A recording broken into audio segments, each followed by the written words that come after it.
오늘 고린도후서 강의 14째 시간, 고린도 전후서 통틀어서 40째 시간, 고린도후서 8장에 나와 있는 말씀을 한 절 한 절 살펴보도록 하겠습니다.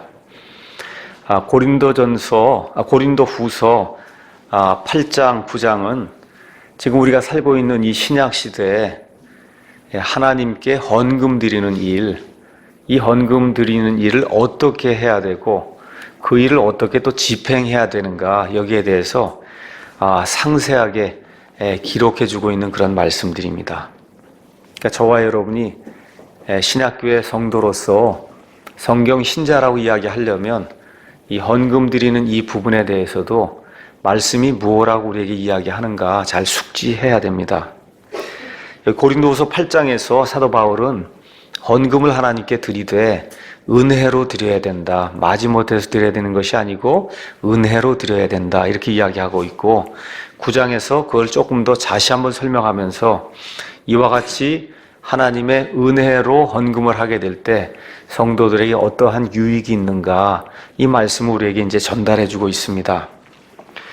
저와 여러분이 잘 알고 있듯이 사도 바울이 여러 교회에 서신을 보냈습니다.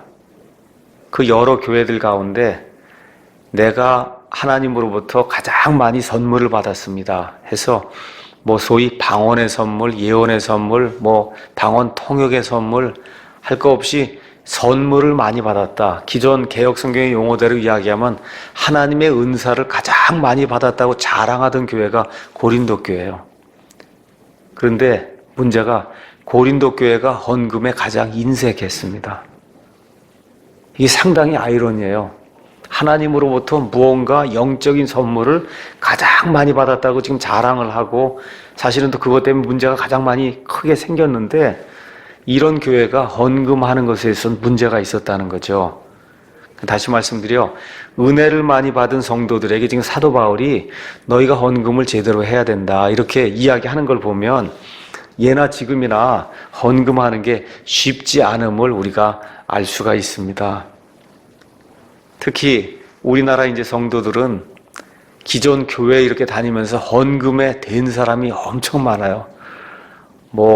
조금 아까 우리 이성진 형제가 이야기한 것처럼 헌금 봉투가 제가 세보지는 않았지만 수십 개 되지 않겠나. 그냥 이런저런 명목으로 말 그대로 헌금을 짜내거든요. 근데 이렇게 하다 보니까 헌금에 대해서 그냥 헌금 좀 안 하는 그런 교회 좀 한번 없겠는가 이렇게 찾는 그런 분들도 사실 있는 게 현실입니다. 그렇다고 교회에서 헌금하지 말라고 이야기할 수도 없는 거고, 헌금이라고 하는 것 자체가 사실 상당히 중요한 행위인데, 이와 같은 것들을 우리가 어떻게 하나님 기뻐하시는 그런 방식으로 처리할 수 있을까 살펴보는 일이 대단히 중요하다고 생각됩니다. 그래서 모든 교회 주일 대예배 이렇게 여러분과 제가 참여하면 그 안에 헌금을 드리는 것이 한 순서로 되어 있습니다.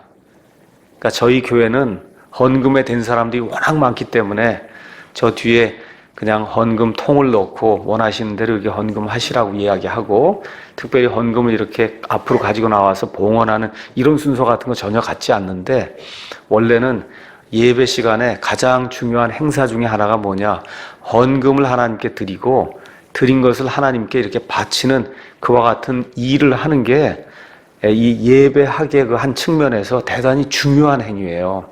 그것은 뭐냐 하면 하나님의 말씀을 통해서 위로를 받기 전에 우리가 가장 사랑하고 아끼고 그것을 희생을 해서 하나님께 드립니다 하는 걸 표현하는 것이 헌금이거든요.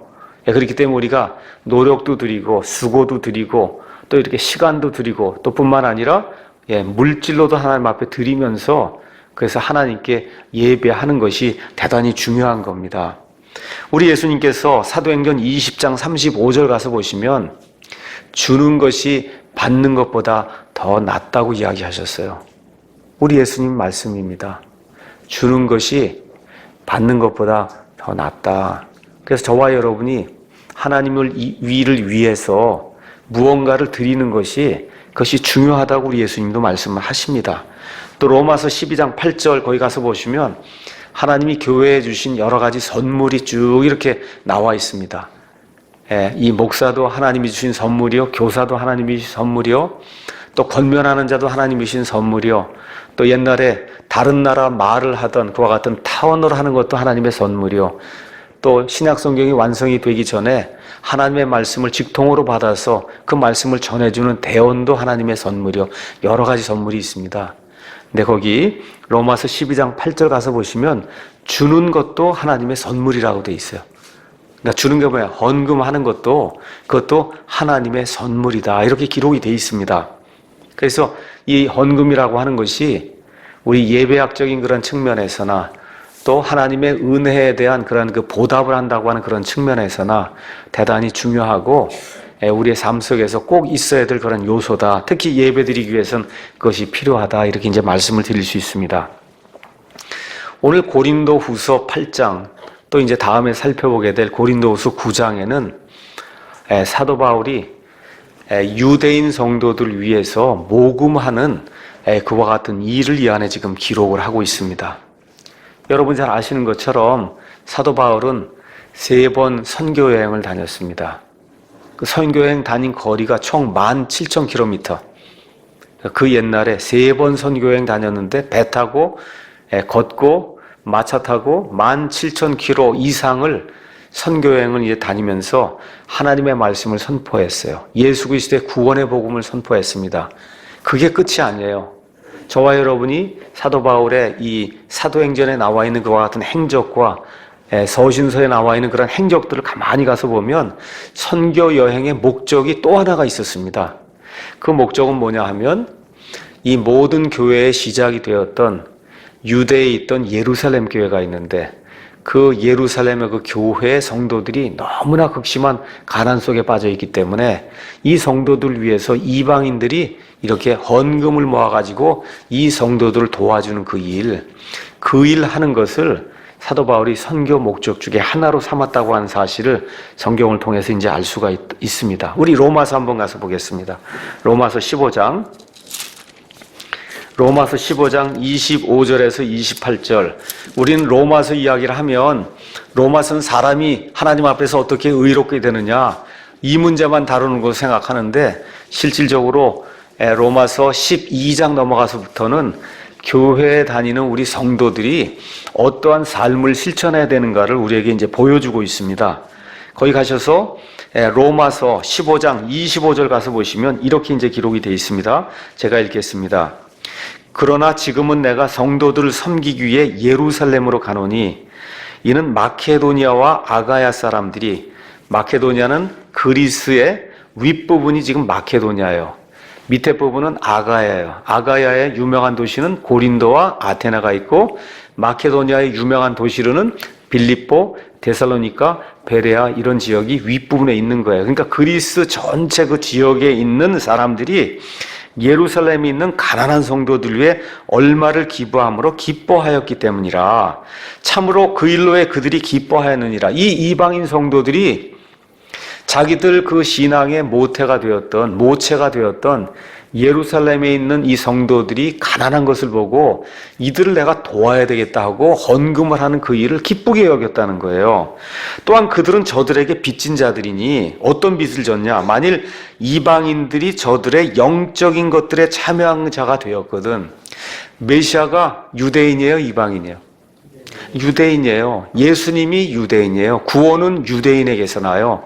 그래서 하나님의 구원의 역사가 유대인들에게서 나고 또 예수님이 유대인이시고 사도 바울이 유대인이고 말씀을 다 전달한 사람이 거의 대부분 유대인이고 다시 말씀드려 이방인들이 이 유대인들의 영적인 그와 같은 그 선물에 참여한 자가 됐단 말이에요. 그러니까 쉽게 말씀드리면 영적으로 빚을 진 그런 사람이 됐다. 그렇죠? 이런 이방인들이 저들의 영적인 것들에 참여한 자가 됐단 말이에요. 그러니까 육신의 것들로 물질을 가지고 그렇죠? 이런 것들로 저들을 섬기는 것도 그들의 의무다. 그렇게 이야기하고 있는 거예요. 의무다. 그러므로 내가 이 일을 행하고 이 열매를 봉인하여 그들에게 준 뒤에 그래서 이 열매를 봉인한다. 다시 말해 마케도니아, 아가야 이런 데서 저 성도들 위해서 모금한 그런 헌금을 가지고 가서 그들에게 전달하고 이 일을 모두 마친 이후에 자기가 이제 스페인으로 가겠다고 하는 그런 내용이 이제 그 안에 기록이 되어 있습니다. 자, 그래서 이런 일을 통해 성도가 성도를 돕고 또 한 교회가 다른 교회를 도울 뿐만 아니라 지금 예루살렘이라고 하는 그 도시 안에는 문제가 있었습니다. 어떤 문제가 있었냐? 이 유대인들 가운데 과거의 그 유대교를 신봉하는 그런 사람들이 예수님을 믿는 사람들을 비방하기 시작했어요. 뭐라고 비방했느냐? 모세의 율법을 저버리는 악한 자들이다. 이렇게 비방하고 있는데 지금 바울이 유대인으로 그 일을 주동하고 있다. 이렇게 비방하고 있는데 이 바울이 이방인들에게서 이와 같은 재정을 모아다가 예루살렘에 있는 성도들이 가져다 주면 그러면 어떻게 우리가 지금까지 비방하고 다닌 게 이게 다 거짓말이었구나. 그치 내가 들은 게 이게 잘못이었구나. 이게 알려지게 되니까 거기 유대 지방에 있던 모든 사람들에게 예수님을 알리고 복음을 알릴 수 있는 좋은 계기가 된단 말입니다. 그래서 이런저런 이유를 가지고 사도 바울이 이제 3번 선교 여행을 다니면서 이스라엘 땅에 있던 가난한 성도들 위해서 헌금을 모금하는 그런 일이 그 안에 이제 기록이 되어 있습니다. 또한 갈라디아서 2장 6절에서 10절 가서 보시면 그러면 바울이 자기가 사도가 된 이후로 말씀을 선포하는 가운데 게을리하지 아니한 것이 하나 있었다 그랬어요. 그래서 뭐냐 하면 사역의 초기부터 나는 가난한 성도들을 잊지 않고 어디 가든지 가난한 성도들 배려하고 그런 사람들이 있으면 구제 헌금을 모아서 그들을 도와주는 일을 게을리하지 않았다. 이렇게 기록된 그와 같은 말씀이 있습니다. 자, 이런 가운데 이 고린도 전서 후설 여러분이 쭉 이게 문맥을 따라 읽어가다 보면 고린도후서 8장 10절에 지금 이렇게 기록이 되어 있습니다. 이 일에 내가 충고하노니 이것이 너희에게 유익하니라. 너희가 1년 전에 행하기를 시작하였을 뿐 아니라 열심히 했는데 11절 그러므로 이제는 그것을 행하여 완수하라. 이런 말씀이 지금 나와 있습니다. 다시 말씀드려 여기 아가야 지방에 있던 이 고린도에 있던 성도들이 사도 바울의 말씀에 권유를 받고 가난한 성도들 위해서 제가 구제헌금을 하겠습니다 하고 헌금하기로 작정을 얼마 전에 했어요. 1년 전에 했는데 아직 안 했다는 거예요. 아직 안 했다는 겁니다. 예. 이렇게 되니까 이제 내가 가기 전에 너희가 모든 것을 좀 준비해야 되겠다. 이런 권유 차원으로 지금 고린도 후서를 기록을 하고 있습니다. 자, 왜 성도들이 헌금을 작정을 하고 하지 않았느냐? 여러 가지 이유가 있을 수 있는데 가장 중요한 것은 영적으로 이들이 타락했기 때문이다. 다시 말씀드려서 교회가 영적으로 쇠약하면 헌금도 자연히 줄어들게 된다는 것이 일반적인 통계입니다. 저와 여러분 여기 나와서 예배드리고 우리가 나누는 이와 같은 교제, 우리가 행하고 있는 이런 선교 사역, 이런 모든 것들이 정말 기쁜 일로 우리에게 다가오면 우리가 열심을 내서 그 일을 위해서 우리의 재정을 쓸 겁니다. 근데 교회가 그와 같은 영적인 활기가 넘치지 않으면은 그럼 어떻게 자연적으로 재정적인 활기도 줄어들 수밖에 없다는 거죠. 또한 고린도 교회에는 문제가 있었어요. 유대교로 되돌아가야 된다고 하는 것을 주장하는 거짓 교사들이 나타나서 그래서 고린도후서 11장 7절에서 12절, 20절, 그 다음에 12장 14절에 가서 보면 교회에서 돈을 빼간 거예요. 다른 용도로 쓰도록 교회 돈을 빼가는 그런 일들이 생겼다고 지금 성경이 또 이야기를 하고 있습니다. 그래서 고린도 교회 성도들에게 이 헌금, 특별히 자기들이 이미 작정했던 그와 같은 그 헌금, 이런 것에 대한 도전을 주기 위해서 사도 바울이 너희가 마땅히 하나님께 약속한 것을 반드시 해야 된다라고 이야기하되 강제로 하는 것이 아니라 하나님의 은혜로 말미암아 헌금을 해야 된다. 이러한 말씀을 지금 8장 9장에서 이야기하고 있습니다. 그러면서 헌금을 여러 가지 용어로 지금 사도 바울이 표현하고 있어요. 그 표현 중에 하나가 뭐냐? 헌금이 은혜라는 거예요. 헌금이 은혜다. 이게 참 우리가 은혜 하면 항상 하나님의 은혜 하면 하나님이 그냥 이렇게 주는 것만 자꾸 은혜로 생각을 하는데 여기 가서 보니까 6절 가서 보세요. 그러므로 우리는 디도에게 요청하여 그가 이미 시작하였은즉 같은 은혜 앞뒤 문맥상 뭐예요? 헌금하는 거 그거를 또한 너희 안에서 끝낼 것을 구하였다. 7절에도 가서 보니까 너희가 열심과 뭐 사랑하는 일과 이런 모든 것에서 풍성한 것처럼 이 은혜, 헌금하는 것에서 너희가 풍성한 자가 되기를 원한다. 지금 그렇게 이야기하잖아요. 그러니까 헌금을 표현하는 그런 방식 중에 하나가 은혜로 표현했다는 거예요. 헌금도 은혜다. 그 은혜를 많이 받은 사람이 헌금도 은혜로 할 수 있다. 지금 그 얘기를 지금 해주고 있는 겁니다. 그래서 로마서 15장 27절에 있는 것처럼 헌금은 이방인들을 향한 빚이에요. 빚, 우리가 지금 지고 있는 채무입니다. 이방인들이 지고 있는. 또 15장 28절 가서 보면 로마서에 그럼 헌금은 삶의 열매다. 또한 여기 있는 것처럼 하나님의 은혜다. 이거 이야기하면서 8장 9장에서 특별히 사도 바울은 헌금의 동기가 중요하다는 거예요.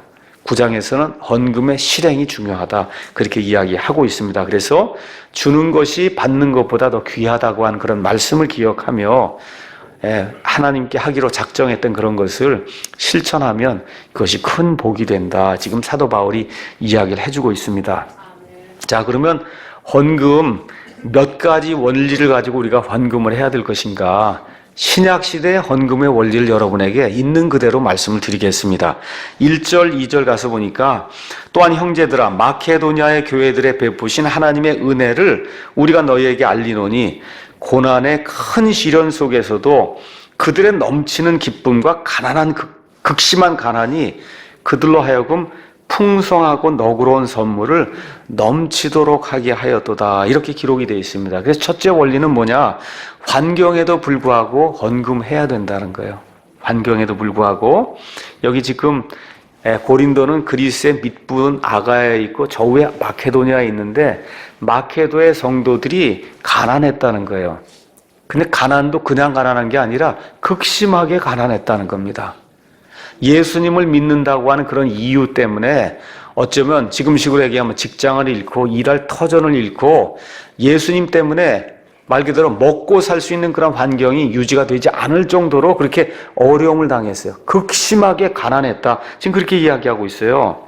근데 이상하게 거기가 나오는데 극심한 가난 더하기 하나님의 은혜 이렇게 되니까 풍성한 헌금이 나왔다는 거예요.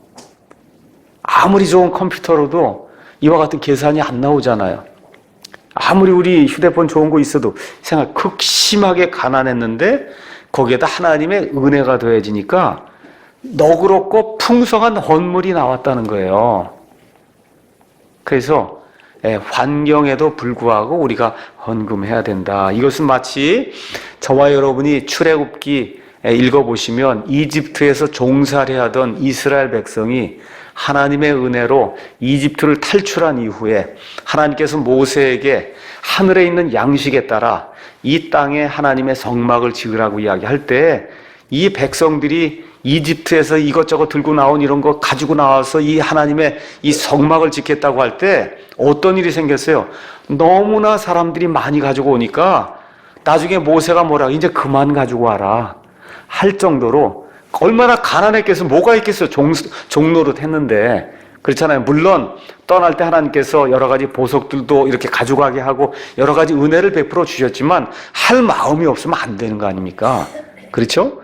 그래서 성경에 나와 있는 이와 같은 헌금의 그런 기록들을 보니까 환경에 상관없이 하나님의 은혜를 입으면 그러면 사람이 계산할 수 없는 그런 방법으로 헌금이 이루어졌다. 지금 성경이 그렇게 이야기하고 있는 겁니다. 그래서 하나님의 은혜가 넘치면 그러면 환경에 상관없이 하나님의 일을 위해서 헌금하는 그런 일이 생긴다. 그렇게 이야기하고 있어요.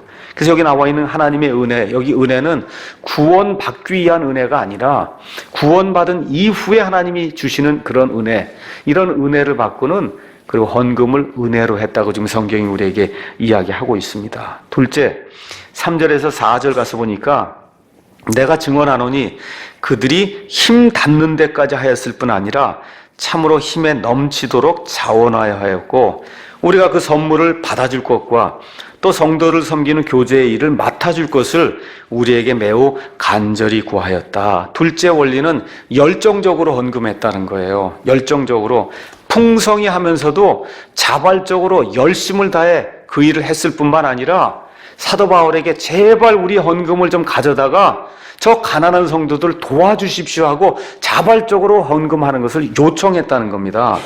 다시 말씀드려 압력을 받아서 헌금한 것이 아니라 말 그대로 하나님의 은혜를 받고 하나님의 은혜에 감격해서 자기들이 원하는 대로 최선을 다해서 헌금을 했다. 이 헌금 프로그램에 나도 좀 넣어주십시오 하고 간청했다는 거예요. 이게 참 뭐라 그럴까, 교회가 이런 방식으로 운영이 되면 얼마나 좋을지 알 수가 없어요. 우리 교회도 1년에 아마 한 차례나 두 차례 정도 제가 헌금 관련해서 이렇게 설교를 할 겁니다. 아마 그렇게 할 거예요. 근데 헌금을 언제 설교를 하냐? 헌금 안 할 때 설교를 합니다, 저는. 대부분의 교회는 헌금 하기 전에 설교를 하잖아요. 그러니까 저 헌금 안 할 때 헌금 설교를 해요. 오늘도 어떻게 하다 보니까 지금 강해를 하고 있는데, 지금 헌금하는 시즌 아니죠, 우리. 특별 무슨 헌금하는 시즌 아니잖아요. 그렇죠? 왜 그러냐? 하나님의 은혜에 감격해서 여러분이 지금까지 풍성하게 이 교회를 섬겨줬기 때문에 제가 특별히 어느 날을 정해서 뭐 헌금합시다 하고 바로 그 전주에서 한 3-4번 압력을 주는 그런 설교는 하지 않습니다. 왜 그러냐? 그렇게 하면 하나님이 기뻐서 하나님의 은혜가 정말 감사해서 하는 그런 헌금이 아니잖아요. 그렇죠? 그런 헌금은 하나님 보시기에 별로 그렇게 큰 기쁨이 안 되기 때문에 저는 그렇게 이제 하지 않습니다. 자, 그 다음에 이제 이 헌금을 할 때 또 하나의 원리가 5절에서 이제 9절에 나와 있습니다. 그들은 우리가 바라던 것과 달리 일을 하되, 정말 사도 바울은 기대도 못했다는 거예요. 아니, 이 사람들이 이렇게 가난한데 어떻게 이렇게 헌금을 할 수 있을까? 기대하던 것과 달리 했다는 겁니다. 그런데 먼저 어떻게 했냐? 먼저 자신을 주께 드리고 또 하나님에 따라 우리에게도 주었다는 거예요. 그러니까 저와 성도들이 해야 될 일이 먼저 하나님께 드리면 그 다음에 뭐예요? 이 땅에 있는 성도들을 위해서, 하나님의 교회를 위해서도 헌금을 드리는 일이 생긴다는 겁니다. 그러므로 우리는 디도에게 요청하여 그가 이미 시작하였으니, 그가 고린도에 가서 고린도 사정을 다 살펴보고 고린도 성도들이 아무 문제가 없습니다. 지금 다 보고를 했거든요, 사도 바울에게. 그러니까 디도, 너 자신이 이미 고린도 상황을 모든 걸 알고 있으니까 내가 이미 가서 시작했으니, 그러니까 같은 은혜, 헌금하는 그 은혜를 또한 너희 안에서 끝낼 것을 내가 요청을 했다. 그러니까 디도, 내가 고린도에 가서 헌금 이렇게 모금을 하고 이 모든 걸 내가 다 끝내라. 그러므로 우리가 모든 일, 곧 믿음과 말과 지식과 모든 열심과 우리를 사랑한 일에 풍성한 것 같이 이 은혜에도 풍성할지니라. 하나님을 위해서, 하나님의 일을 위해서 이렇게 헌금하는 그런 일에 풍성한 그런 사람이 돼야 된다. 주방일도 하고, 우리 교회 안에 주차 봉사도 하고, 목사는 열심히 설교도 하고, 집사 형제들 이 교회를 다 이렇게 행정적으로 움직이고, 이런 모든 일에도 열심일 뿐만 아니라 어떤 것에서 재정적으로 하나님을 섬기는 그 일에도 하나님의 은혜로 그 일을 풍성하게 하라고 지금 사도 바울이 우리에게 이야기하고 있습니다. 그러면서 뭐라고 얘기하냐? 나는 명령으로 말하지 아니하며 오직 다른 이들이 열심인 것을 기회로 삼아 너의 사랑이 진실함을 입증하려고 말한다. 다른 이들이 누구예요? 마케도니아 교회 성도들. 그렇죠? 마케도니아 교회 성도들이 그렇게 가난한데도 불구하고 하나님을 위해서 풍성한 선물을 하지 않았냐? 그렇죠? 이런 것들. 그래서 나는 명령으로 꼭 헌금해야 된다. 얼마를 해야 된다. 1년에 몇 번 해야 된다. 이런 식으로 나는 명령으로 이런 말을 주고 싶지 않다. 이 마케도니아 지방의 성도들이 하나님의 은혜를 받고 은혜로 헌금한 것처럼 너희의 사랑이 진실하다고 하면 이 헌금을 통해서 그 일을 입증하라. 그렇게 이야기하고 있는 거예요. 그래서 저희가 5월 되면 미디어 선교 사역도 하고 또 12월이 되면 구제 헌금도 하고 사랑의 헌금을 합니다. 그러니까 저와 여러분이 정말 믿지 않는 자들, 또 믿는다고 교회를 다니는데 어둠 속에 있는 그런 자들, 정말 저와 여러분이 사랑한다고 하면 그 사랑이 진실함을 입증하기 위해서 우리의 헌물로 그 사랑을 입증을 해야 된다. 그렇게 지금 이야기하고 있는 겁니다. 그래서 바라기는 이번 5월에 또 이번 9월에도 사실 그거 우리 교회를 위해서 쓰는 거 전혀 아니에요. 우리 교회에 여러 사람들이 방문합니다. 제가 여러 차례 말씀드려요. 저희 교회 목표는 우리 교회를 늘리는 게 아닙니다. 이 예배당을 늘리는 게 아닙니다. 여기 5,000명 모이나 5만 명 모이나 500명 모이나 목사의 심정은 똑같은 심정을 가지고 500명 모이나 50명 모이나 5,000명 모이나 똑같이 그런 말씀을 전달하고 있거든요. 그러니까 저희의 목표는 이 하나님의 말씀이 우리의 선교 사역을 통해 믿지 않는 자들과 믿는다고 하는 그런 이름은 가지고 있으나 진리를 받아들이지 못한 그런 분들에게 이 하나님의 말씀을 온전히 전달해서 그들이 어디에 있든지 먼저 구원받은 이후에 하나님의 말씀으로 충만해서 바르게 성장하면 우리가 할 일을 다 하는 거예요. 우린 그렇게 생각하기 때문에 우리 교회를 늘리기 위해서 헌금해야 된다, 이런 얘기 하지 않습니다. 다만 요즘 교회에 너무 많은 성도들이 이제 자꾸 찾아오고 하다 보니까, 오늘도 아까 우리 교회 이제 90세 되신 이영백 목사님 아까 점심시간 끝난 다음에 저를 이렇게 만나더니, 목사님 도대체 어떻게 하시려고 그럽니까? 그래요. 아니, 몰려 그랬더니, 이거 사람들이 다 몰려오는데 이거 다 어떻게 하시려고, 일 나겠어요? 그러더라고요. 그래서, 글쎄, 그럼 뭐 어떻게 되겠죠. 뭐 안 되면 2부도 하고 뭐 어떻게 해야 되겠죠. 제가 이렇게 말씀을 드렸거든요. 우리 뭐 집사 형제님들도 이거 어떻게 해야 될 건지 한번 생각을 해봐야 되겠다. 지금 의자도 46개인가 지금 저기 가져다 놓고 오늘 예배 끝난 이후에 또 여기 한 줄을 더 놔야 됩니다. 지금 이렇게 하면서 계속해서 이제 교회가 성장을 하고 있는데, 다시 한번 말씀드리지만 교회가 500명 될 때나 50명일 때나 앞으로 혹시 5,000명이 된다 해도 목사의 심장은 똑같아요. 크고 작고 이런 거에 의해서 말씀의 메시지의 내용이 달라지고 그렇게 될 수 없는 거예요. 그래서 저와 여러분이 우리가 하나님으로 받은 그 은혜, 그거를 다른 사람들에게 나누어 주기 위해서, 그걸 위해서 우리가 최소한의 공간이 필요하고, 그걸 하기 위해서 최소한의 교육시설이 필요하고, 그렇죠? 그와 같은 일을 감당하기 위해서 미디어 선교를 하고 우리의 것들을 알리기 위해서 최소한의 헌금이 필요하고, 이런 것들을 저와 여러분이 최선을 다해서 신실하게 감당하면 그것 이상 저는 바랄 것이 아무것도 없어요. 그래서 지금 바울과 똑같은 얘기를 하는 거예요. 명령으로 말하지 않습니다. 저와 여러분의 그 사랑을 입증하기를 원해서 여기 이제 말씀을 드리는 겁니다. 자, 이런 가운데 9절에 우리 주 예수 그리스도의 은혜를 너희가 알거니와 그분께서 부요하셨으나 너희를 위하여 가난하게 되심은 자신의 가난으로 말미암아 너희를 부요하게 하려 하십니다. 그러니까 저희가 미디어 선교를 지금 하고 있잖아요. 어떤 심정으로 해야 되냐? 예수님의 심정으로 해야 된다는 거예요. 이 세상 우주 만물, 이 모든 거 하나님이 말씀으로 지으셨어요. 그렇죠? 말 그대로 하나님의 모든 창조물, 이 창조물 가운데로 하나님이 직접 들어오셔서, 어디로 들어오세요? 베들레헴 마국간에 가장 천한데 가장 가난한 데로 들어오셔서 목수의 아들로 그는 30년을 지내시고, 우리 예수님 공생의 사역에 뭐라 그래요? 저 하늘 나는 저 새도 보금자리가 있고 여우도 굴이 있는데 사람의 아들은 머리 둘 데가 없다. 가난하게 사셨어요? 부자로 사셨어요? 가난하게 사셨잖아요. 왜 그랬냐? 여기 나와 있잖아요. 예수님의 가난을 통해서 저와 여러분을 부유하게 하시려고 예수님 그렇게 하셨다 그러거든요. 그러니까 저희 교회의 목표도 마찬가지예요. 우리 교회의 목표도 하나님이 우리에게 풍성하게 영적인 선물을 주셔서 하나님의 구원을 받도록 해주시고, 또 하나님께서 보존해 주신 완전한 성경이 있다는 그와 같은 그 확신을 주시고, 그 말씀으로 예배를 드리게 해주시고, 그 말씀으로 아이들 교육을 하게 해주시고, 그 말씀으로 말씀을 자유롭게 마음대로 선포할 수 있는 이와 같은 기회를 주셨죠. 얼마나 영적으로 우리가 부유합니까? 맞습니까, 여러분? 이 부유한 것을 부유하지 못한 자들에게 나누어 줘야 된다는 거죠. 이것이 교회 헌금에, 또 우리의 섬김, 이 수고에 가장 큰 핵심이 돼야 된다. 지금 성경이 우리에게 그렇게 이야기해 주고 있습니다. 그래서 헌금을 하든지 섬기든지 마음속에 예수님의 부유함을 뒤로 하고 가난하게 되신 이유가 우리를 부유하게 만들기 위해서 그렇게 했기 때문에, 저와 여러분이 그리스도인이라고 하면 예수님처럼 우리가 가지고 있는 이 부요한 영적 자산, 이런 것들을 그것이 없는 사람들에게 나누어 주기 위해서 우리의 열심을 다하고 또 헌금도 해야 된다. 이렇게 이제 생각을 하는 것이 좋을 것 같습니다. 자, 킹제임스 성경을 안다고 해서 헌금 드리는 일을 게을리하면 안 된다는 거예요. 근데 그 현실은 그렇습니다.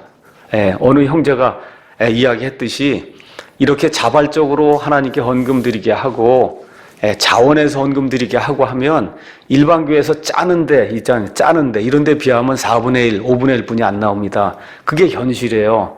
괜찮습니다. 그거 왜 그러냐? 다 자기가 심은 대로 나중에 거둘 거기 때문에 이 목사는 그거에 대해서 더 이상 얘기할 수가 없어요. 다만 제가 부탁드리는 것은 저와 여러분이 가지고 있는 이런 킹제임스 성경, 그 다음에 이런 확실한 것과 같은 근본적인 믿음, 이런 것들이 확실하면 그거에 상응하게 저와 여러분의 물질이 하나님께 드려져야 된다는 겁니다.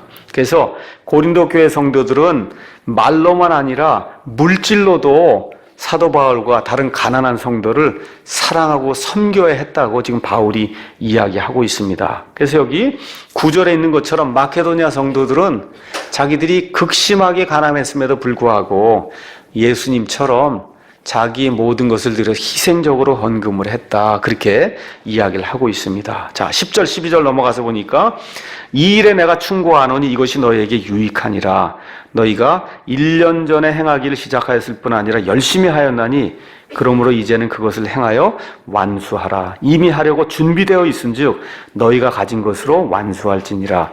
먼저 자원하는 마음만 있으면 사람이 가진 것에 따라 주께서 그것을 받으실 것이요 그가 갖지 아니한 것은 받지 아니하시리라. 이렇게 돼 있어요. 그래서 헌금의 넷째 원리는 자발적으로 드려야 된다는 겁니다. 약속했으면 실행을 해야 된다는 거예요. 처음에 말씀드렸듯이 고린도 교회 성도들이 사도 바울에게 약속을 했습니다. 1년 전에 구제헌금 하겠습니다.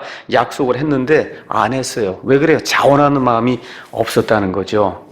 근데 어떤 분이 자원만 있으면 되는 거 아닙니다. 아니요. 자원이 하면 행함이 있어야 돼요. 자원하면 행함이 있어야 된다.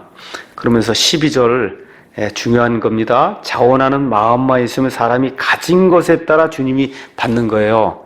다시 한번 제가 말씀드리지만 집을 가져다가 저당을 잡히고 거기서 돈을 빼라고 요구하는 거는 그건 강탈하는 거예요. 강탈. 우리 교회는 그런 헌금 원치 않습니다. 여기 있는 대로 사람이 가진 것에 따라 주께서 그것을 받는 거예요. 그러니까 저와 여러분이 가지고 있는 것에서 드리는 거지 없는 걸 해서 집 갖다 잡히고 이런 식으로 지금 드리라는 거 아닙니다.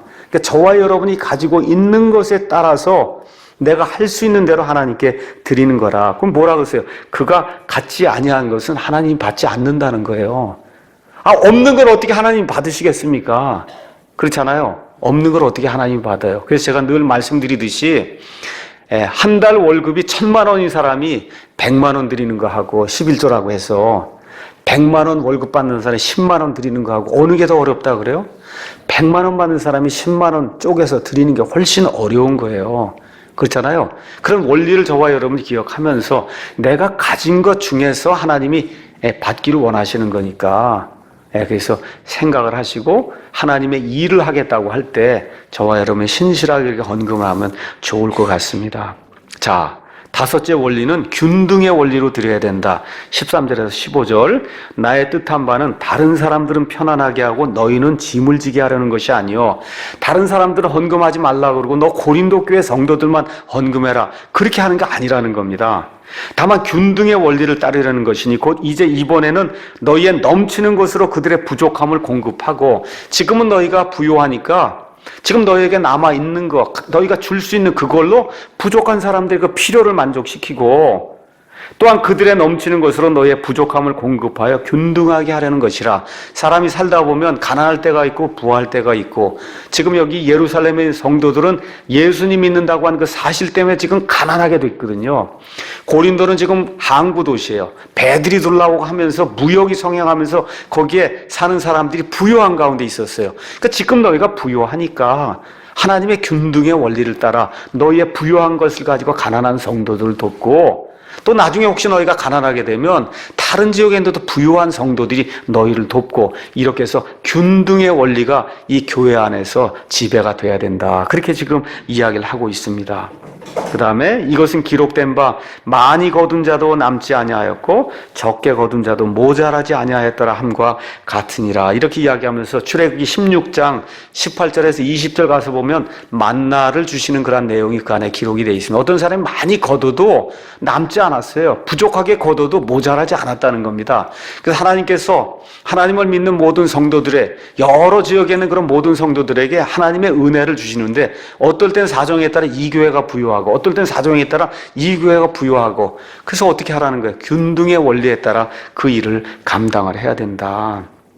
특히 이방인들은 유대인들에게 빚을 지고 있다는 그런 사실을 기억하며 하나님의 은혜에 참여해야 된다. 지금 그렇게 이야기하고 있습니다. 우리 교회를 잠깐 이야기하겠습니다. 지금 한국 땅에 하나님의 말씀대로 제대로 좀 해봐야 되겠다 하고 독립적인 이런 교회, 특히 독립 침례교회가 이게 세워진 게 한 20년 정도 됩니다. 그 20년 그 역사 속에 우리가 성경도 번역하고 지금 교회들이 모르겠어요. 독립교회들이 한국에 한 20, 30개 정도 아마 있을 겁니다. 그 교회 가운데 저희처럼 이렇게 건물도 있고 회중도 뭐 500명, 600명 이렇게 예배 드리고 이렇게 성경 사역도 하고 미디어 선교 사역도 하고 이런 일을 감당할 수 있는 교회가 이건 자랑이 아니에요. 지금 현재는 우리뿐이 없어요. 우리뿐이 없어요. 그게 뭐예요? 우리가 지금 부요한 상태에 있는 거예요. 여러분이 어떻게 생각할지 몰라요. 우리가 빚이 20억입니다. 맞습니다. 그래도 이거 우리 건물이잖아요. 어찌 됐든. 그렇잖아요. 2억 갚고 지금 20억이 빚이지만 그래도 이거 우리 건물이에요. 지금 여기 이 700평 이게 쓰고 있는 게 우리 건물이에요. 다른 교회는 다 이런 건물 없습니다. 이렇게 좋은 예배당 없어요. 좋은 교육시설 없습니다. 이런 좋은 말기시설, 그렇죠? 쉽게 이렇게 접근할 수 있는 이와 같은 좋은 위치 이런 거 없어요. 저희에게 하나님께서 이렇게 문서 선교를 할 수 있는 그런 역량을 주셔서 저희가 CD도 만들고 소책자도 만들고 전도지도 만들고 이런 모든 거 우리가 지금 할 수 있는 거예요. 다른 교회 할 수 있는 능력이 우리만큼 되지 않습니다. 그러니까 저와 여러분이 어떻게 해야 돼요? 균등의 원리를 따라 일을 해야 된다는 겁니다. 균등의 원리를 따라 일을 해야 된다. 그래서 지난해에는 저희가 세 교회 세우는 데 도움을 줬습니다. 광주에 있는 교회, 대전에 있는 교회, 또 분당에 있는 교회. 올해는 지금 한 교회 세우는 일에 도움을 줬어요. 많지는 않지만 그래도 몇백만 원 저희가 헌금을 했습니다. 올해는 동탄에 있는 교회 세우는데 우리가 헌금을 했습니다. 왜 하는 거예요? 다른 거 아니에요. 균등의 원리를 따라 지금 우리가 부요하니까 우리의 최선을 다해서 해야 된다는 거죠. 저는 정말 뭐 이렇게 우리 교회가 그런 것이 가능하다 그러면 300만 원, 400만 원이 아니라 한 1000만 원, 2000만 원도 이렇게 좀 지원해주고 가서 좀 해봐라. 그렇게 해주고 싶은 그런 마음이 있어요. 그 여러분이 그런 것이 있으면 우리 집사 형제들에게 이야기하고 우리가 가지고 있는 그런 부요함을 이렇게 가난한 그런 성도들 위해서 특별히 다른 지역의 성도들 위해서 우리가 나누는 일을 하는 것이 하나님의 뜻입니다. 그래서 여기 한국뿐만 아니라 중국에도 지금 동포들이 얼마나 많습니까? 그렇잖아요? 그 사람들에게 우리에게 나눠야 돼요. 요 근래 캐나다에서도 지금 편지가 들어오고 너무너무 답답한 가운데 어떻게 해야 되냐? 먹고 사는 건 거기가 좋을 수 있지만 영적으로는 우리가 훨씬 더 부유한 상태에 있잖아요. 어떻게 해요? 나눠야 된다는 겁니다. 그래서 이런 균등의 원리를 따라 이런 가운데 우리가 잘 안 되고 또 다른 데가 되면 또 거기서 우리를 도와줄 거 아닙니까? 그렇죠? 그래서 헌금은 우리가 균등의 원리를 가지고 해야 되고 이런 균등의 원리에 따라 이 헌금을 우리 교회에서도 잘 집행을 해야 된다. 지금 성경이 우리에게 그렇게 이야기해주고 있습니다. 그래서 실질적으로 신약 성경에서는 10%를 해야 된다. 이와 같은 규정이 없어요. 어떻게 해야 되냐? 자발적으로 많이 해야 되는 거예요. 어느 범위 안에서 자기가 할 수 있는 범위 안에서. 그러니까 10%가 아닙니다. 자발적으로 원하는 대로 균등의 원리를 따라 자기가 할 수 있는 대로 하나님을 위해서 많이 하는 것이 그것이 성경의 법칙인데 특별히 신약시대 헌금은 은혜로 해야 된다는 거예요. 은혜로 해야 된다. 자, 목사들에게 주는 교훈을 제가 여러분에게 말씀드리겠습니다. 이 말씀을 듣는 사람들 가운데 목사도 있을 수 있고 앞으로 목회자가 될 그런 사람들이 있어요. 저와 여러분이 꼭 기억해야 될 것이 있습니다. 그것은 뭐냐 하면 영적인 양식을 성도들에게 충분히 먹이면 그러면 성도들이 목사를 먹인다는 거. 이거를 기억하고 목회를 해야 돼요. 제가 존경하는 그런 목사님 중에 한 분이 러크맨 목사님이에요. 물론 여러 가지 뭐 이런 극단적인 어떤 그런 요소들도 있고 하지만 지금 나이가 한 90이 넘었어요. 그 사람의 그 삶의 그 자서전 같은 거 이런 거 읽어보면 하나님을 위해서 얼마나 노력하며 살았는가 이런 것들이 이제 나와 있습니다. 그 목사님도 강조하는 게 있어요. 나는 20년이고 30년이고 목회하는 가운데 헌금 설교는 3년, 4년에 한 번 정도 했다. 한 번 정도 했다는 거예요. 그럼 뭘 했어요? 그냥 주일 오전과 주일 오후와 그 다음에 수요일날 모임과 하나님의 말씀만 선포했다는 거예요. 그래서 양들을 위해서 영적인 꼴을 내가 열심히 준비해서 그 양들을 먹이게 될 때 그 양들이 이 교회를 먹이고 나의 모든 가족을 먹였다. 내가 자신 있게 얘기할 수 있다. 교회 모든 빚 다 청산하고 남을 섬길 수 있고 선교할 수 있는 그런 교회로 자라났다는 겁니다. 그래서 헌금을 쥐어짜서 하게 만든 그런 목회하려면 아예 그만둬야 돼. 목회 그렇게 하려면 그만둬야 됩니다. 그것이 아니라 하나님의 말씀만 최선을 다해서 최상의 꼴을 먹이면은, 그러면 여기 성도들이 목사의 모든 것을 감당한다는 그런 생각을 가지고, 그리고 목회에 임하게 될 때 그 교회에 발전이 있고 복이 있을 수 있다. 그 얘기를 제가 말씀을 드리겠습니다. 그래서 은혜롭게 헌금하는 거, 이것도 믿음의 행위입니다.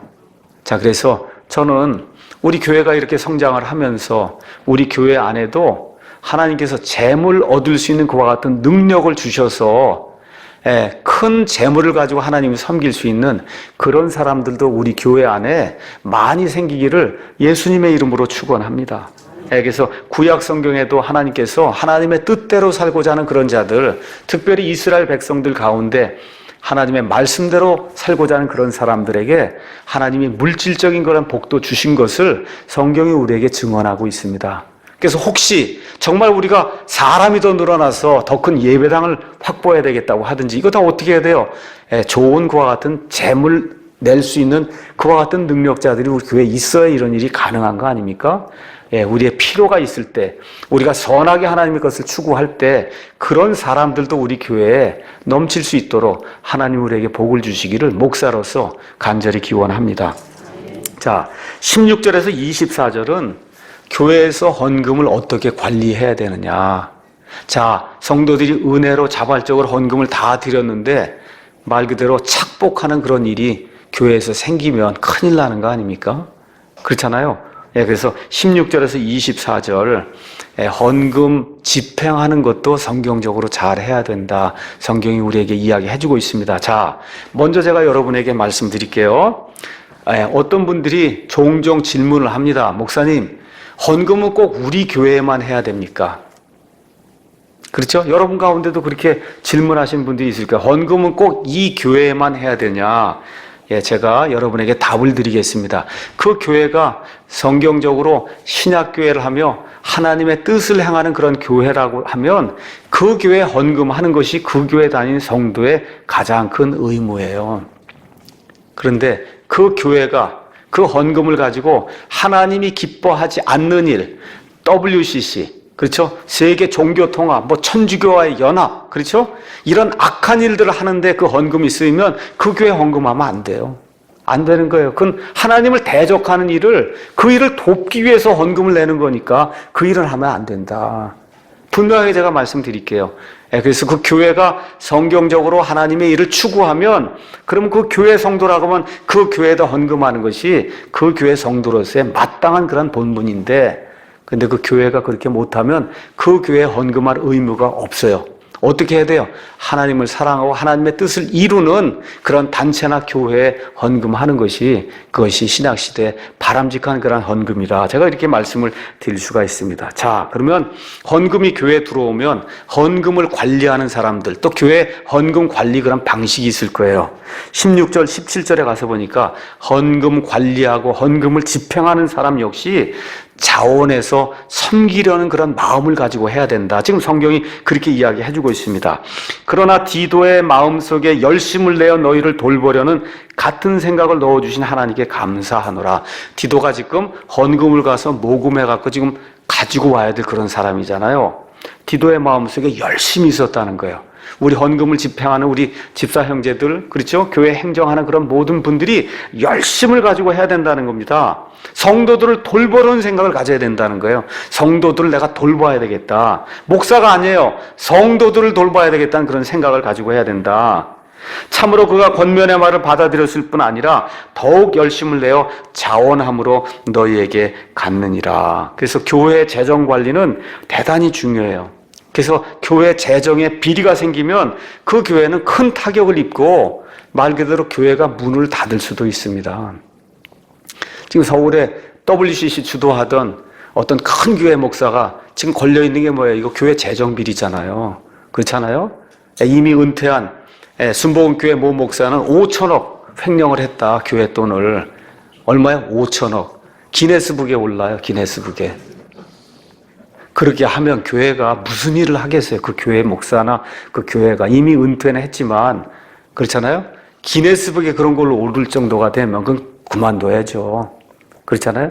그러니까 교회에 재정 비리가 생기지 않도록 교회의 재정을 집행하는 그런 모든 분들이 투명하게, 누가 봐도 깨끗하게 그렇게 교회 재정을 집행해야 됩니다.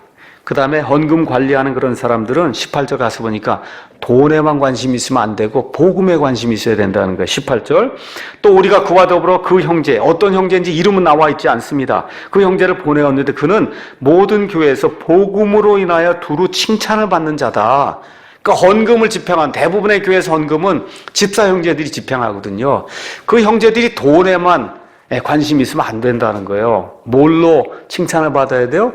예수 그리스도의 복음으로 칭찬을 받는, 다시 말씀드려 사람들을 복음을 통해 구원시켜야 되겠다는 그 일에 열심을 내는 그런 사람들이 이 헌금도 집행을 해야 된다. 지금 그렇게 이야기하고 있는 겁니다. 그래서 영적인 비즈니스의 어느 면에서 최고봉은 물질적인 비즈니스다. 그러니까 물질 문제가 깨끗해야 된다는 거예요. 그래서 베드로전서 5장 2절에 가서 보면 목사의 자격이 나옵니다. 그 목사의 자격 중 하나가 뭐냐? 더러운 이익을 탐하면 안 된다는 거예요. 그러니까 목사뿐만 아니라 교회 재정을 담당하는 그런 모든 분들이 더러운 이익, 이거를 탐하지 말고, 그래서 하나님을 기쁘게 하고 성도들 섬기는 그와 같은 자세로 헌금을 운용을 해야 된다고 사도 바울이 우리에게 이야기해 주고 있습니다. 셋째, 헌금 관리자들의 의무 중에 셋째는 19절에 나와 있습니다. 또 그것뿐 아니라 교회들로부터 선정되어 이 은혜를 가지고 우리와 함께 여행하는 자니라. 이 은혜를, 이 헌금 해갖고 가난한 성도들 돕는 이런 은혜를 우리가 집행하는 것은 같은 주께 영광을 돌리며 너희의 준비된 마음을 밝히 드러내려 합니다. 그래서 어떻게 영광이 돼야 되냐? 주님께 영광이 돼야 된다는 거예요. 그러니까 헌금을 집행하고 관리하게 될 때 목사가 아니라 누구요? 주님께, 이 교회가 아니라 누구요? 주님께 영광이 돼야 된다는 거예요. 주님께 영광이 돼야 된다. 그래서 목사든 교회든 헌금을 많이 한 사람이든 무언가를 많이 한 사람이 영광을 받으면 그럼 그것에서 끝이라는 거예요. 하나님께 받을 보상이 없다는 겁니다. 그래서 한국 교회에서 하는 헌금 이름과 액수를 밝히는 것은 하나님이 극도로 미워하는 거예요. 어느 성도 오늘 50만 했습니다. 어느 성도 오늘 100만 원 했습니다. 뭐 했습니다 하고 거기서 모자라서 또 어떻게 주보에다 다 이름 밝히잖아요. 이름 밝히고 얼마. 그렇죠? 또 어떻게 해요? 11조 봉지 다 해서 도장 찍어주고. 이런 일들을 하는 것은 한국 교회만 있는 하나님 미워하는 악이에요. 있을 수 없는 일이에요. 어떻게 헌금을 밝히고 그 사람이 이름을 밝힐 수 있어요? 그 밝히면 어떻게 돼요? 결국 사람이 영광 받는 거잖아요. 그렇죠? 그거 많이 밝혀야 장로도 되고 이렇게 되니까 문제가 생기는 거 아닙니까? 여기 나와 있잖아요. 하나님께 영광이 돼야 된다. 특별히 헌금을 한 것이 하나님께 영광이 돼야지 그 사람을 드러내는 그런 일이 되면 안 된다는 거예요. 제가 여러분에게 분명하게 확신 있게 이야기할 수 있는 것은 지난 7년 동안 목회를 하면서 저는 한 번도 어느 분이 얼마만큼 헌금했는지 물어본 적도 없고 알지 못해요. 우리 교회 집사 형제 뭐 어떤 분이 얼마를 하는지 어떻게 하는지 전혀 알지 못합니다. 하나님께서 아시고 하나님께서 그 형제에게 그 자매에게 복을 주실 줄로 저는 그렇게 믿고 하나님의 말씀만 선포하거든요.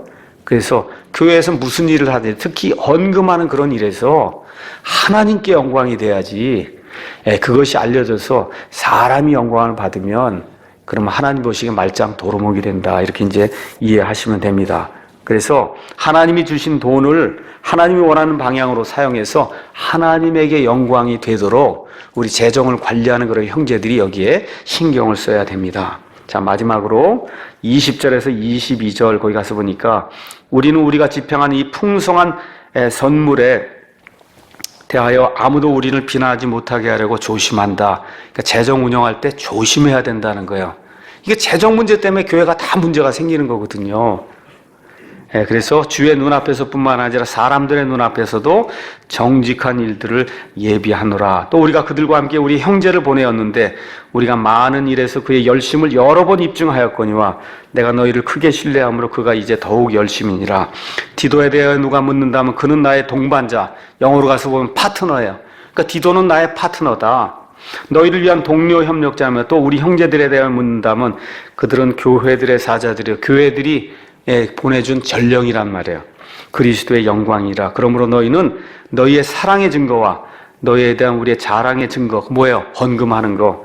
이거를 증거를 교회들 앞에서 그들에게 보이라. 지금 그렇게 이야기하면서 헌금을 집행하는 분들이 정직해야 된다. 그렇게 이야기해주고 있습니다. 헌금 사역이 비난을 받으면 다시 말씀드리지만 교회가 무너집니다.